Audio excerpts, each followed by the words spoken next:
नागभूषण कार्यक्रमात मुख्यमंत्र्यांनी पुन्हा एकदा शिवसेनेवर तोंडसुख घेतलाय। जेव्हा मी मुख्यमंत्री पदावरून पायउतार होईन तेव्हा मुंबईकर म्हणतील की नागपूरच्या माणसानंच मुंबई बदलून दाखवली, असं मुख्यमंत्री म्हणाले। नागभूषण फाउंडेशनतर्फे मुख्यमंत्र्यांना नागभूषण पुरस्कार देऊन गौरवण्यात आला। केंद्रीय दळणवळण मंत्री नितीन गडकरींच्या हस्ते मुख्यमंत्र्यांना हा पुरस्कार देण्यात आला।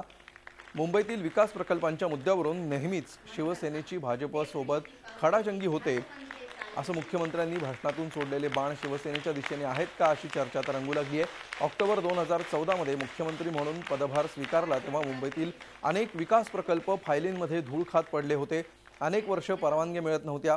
मात्र मुंबईचे सीसीटीव्ही प्रकल्प, रेल्वे वाहतुकीचं आधुनिकीकरण आणि ट्रान्स हार्बर लिंक या सर्व प्रकल्पांना मार्गी लावण्याचा दावा मुख्यमंत्र्यांनी यावेळी केला। सरकारमधील लोकशाहीचाही त्यांनी आपल्या भाषणातून समाचार घेतला। घटनेनं लोकहिताचे निर्णय घेण्याचे अधिकार लोकप्रतिनिधींना आहेत, मंत्रालयातील सेक्रेटरींना नाहीत, अशा शब्दात त्यांनी नोकरशाहीचा समाचार घेतला। लोकहिताचे निर्णय घेताना कुणाच्याही बापाला घाबरण्याची गरज नाही, असंही ते म्हणाले। महाराष्ट्राचा मुख्यमंत्री म्हणून काम करत असताना मला ही गोष्ट माहिती आहे की महाराष्ट्राचं भाग्य ठरवण्याचा अधिकार हा जनतेनं निवडून दिलेल्या नेत्यांना आहे। तो काही कुठल्या सेक्रेटरीला नाही आहे, तो कुठल्या अधिकाऱ्याला नाही आहे।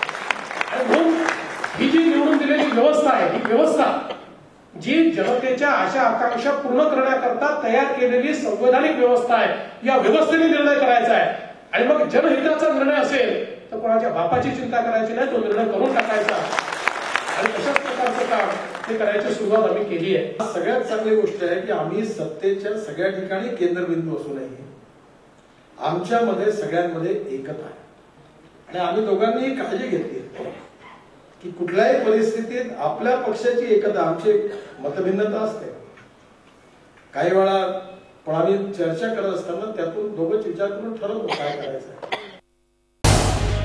झी 24 तास रहा एक पाऊल पुढे।